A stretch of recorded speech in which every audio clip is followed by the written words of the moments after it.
Hi there, Pisces. Welcome to my channel. I'd like to thank you for tuning into those energies and influences that are coming through for your weekend reading for October 19th to the 20th of 2019. Pisces, Sun, Moon, Rising, and Venus. This is a condensed general reading. Please only take the portions that resonate with you.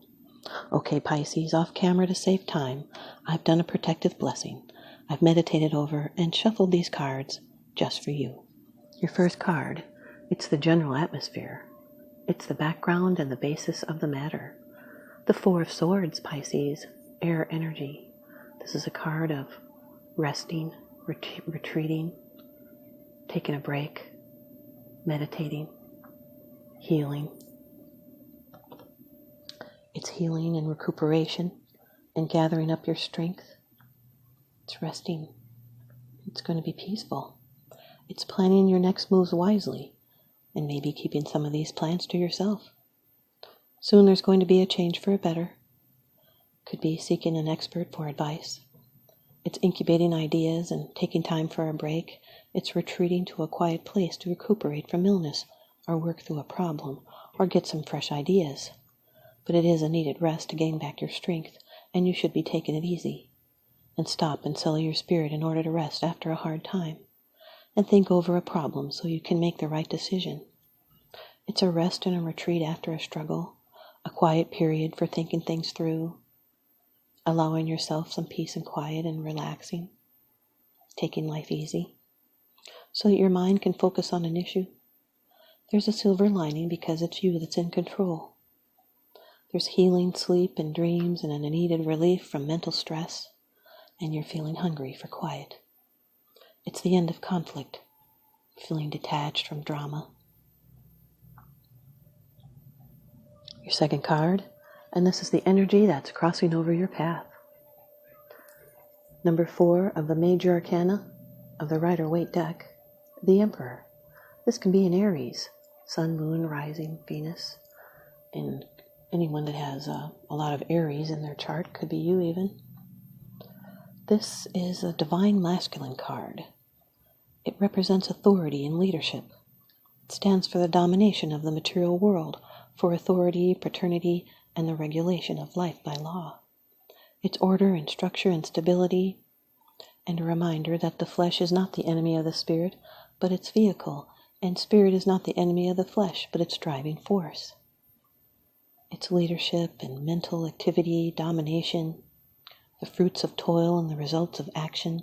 It's controlled and directed drive or attention.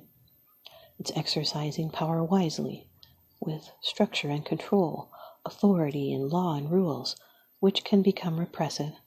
This is someone powerful. He rules and you may feel like you're under their influence. It's love, with healthy boundaries and stability, power, protection, realization. This is a great person.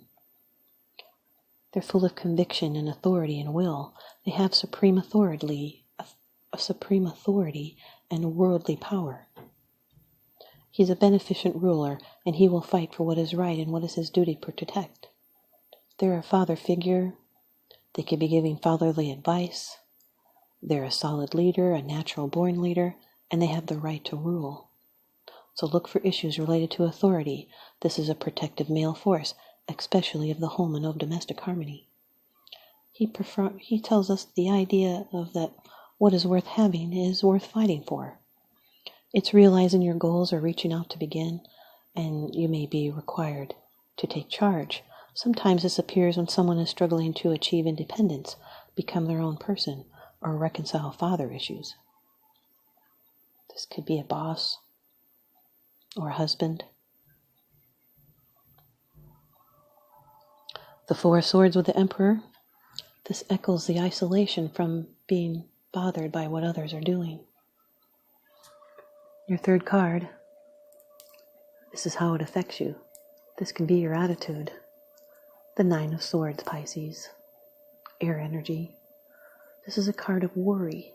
It's a high stress card. It's anxiety, but it's unfounded. It's low energy and a need to be patient. You'll need to speak up to solve your problems. Talk about those problems that you bury, or it brings regrets and nightmares. This is a mental torture. It's suffering that's in your mind. You'll need to make required changes for a better future.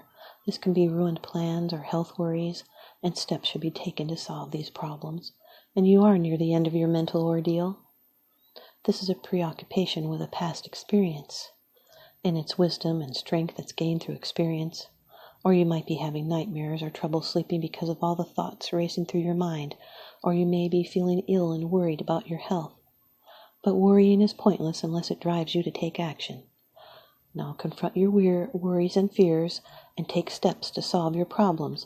Talk to someone, write in a journal, see a doctor. If you continue to doubt and fear, they will continue to haunt you.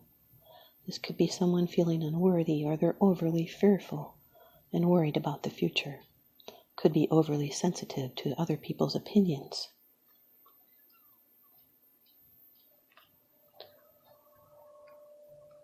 The Four of Swords with the Nine of Swords, it could be that someone's sharp words put you into your retreat. And the Emperor with the Nine of Swords, this is an unpredictable authority figure. At night they worry if they've made the right decisions. And now your fourth card. It's the position of the future. It's the outcome, the results, and the advice.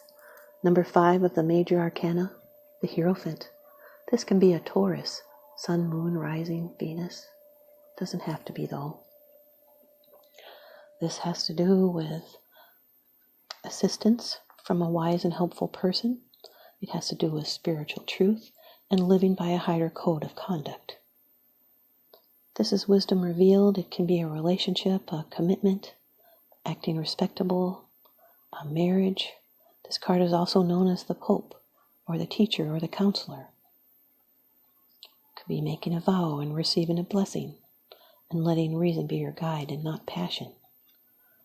This is love through helpful doctrine. It can represent social institutions, particularly marriage or formal relationships, religious beliefs, and formal doctrine.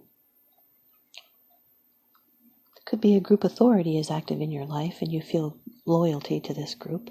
There could be a judgmental quality involved. Sometimes this card can suggest challenges or limitations of a spiritual nature. It's nurturing spiritual awareness, or someone sharing knowledge in a structured way. This is a scholarly card. You could be starting a new endeavor. It also means social grace and blessings. It's a good card signifying partnerships and someone with a good stabilizing influence about to enter. The Four of Swords with the Hierophant, this is doing what is expected. And now your fifth card. It's the bottom of the deck card. The underlying issue. This is what's unseen. Pisces, you've got the Three of Wands, fire energy. This is waiting for your ships to come in. It's expectation and wanting and waiting. It's a realization of hope. It's working on already established patterns, and success is on the horizon. It's acting mature and responsible, and others responded to you in a positive way, so use that confident attitude. These are things that are set into motion with foresight, long-term plans, and now there's no turning back. There's a bright future ahead, so it makes it a great time to let go of past hurts. This can also be a travel card, even foreign travel, but growth is certain. This can be a project that's about to be completed, or benefits being reaped from enterprise. Being hopeful. It could be planning, travel, networking. You're already in the process of growth. This is a release of tension, and now you can be productive. It's new openings and growth, and someone matured to a state of cooperation. It's looking from higher ground to see what happens. There's more opportunities coming, so stay the path, and with confidence you achieve. It's commitment to your plans. There is movement and progression, and you're looking towards the future, and your plans are underway, and you're expanding. The Nine of Swords with the Three of Wands, this is feeling like you're out of your depth, and there's just way too many demands.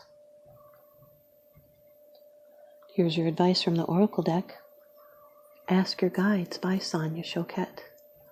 You've got restriction, card number 28, from your joy guides. Restriction.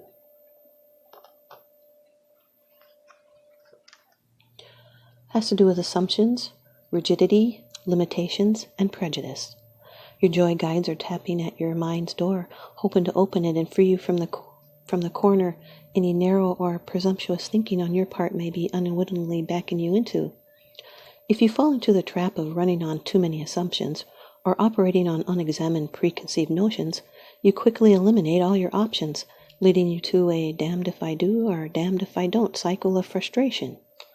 Your joy guides playfully remind you to step back and notice where your stuck perceptions might be attracting such frustration. They remind you that you're not stuck, but your thinking may be. Stop your mental movie and take a commercial break. It's time for a fresh look and a new viewpoint on all things. The best way to achieve this is to retreat yourself to a heavy dose of humor and let it break through to your unbearable dilemma. Your joy guides' counsel is, as always, the situation may be critical, but it's not serious. Join them in reviewing the situation and laugh your way forward. Thanks, you guys, Pisces. I hope you stay tuned in by leaving me a comment or a thumbs up, and please subscribe. Now remember, what goes around comes around, so I'm sending you out love and light and blessings. Thanks for watching.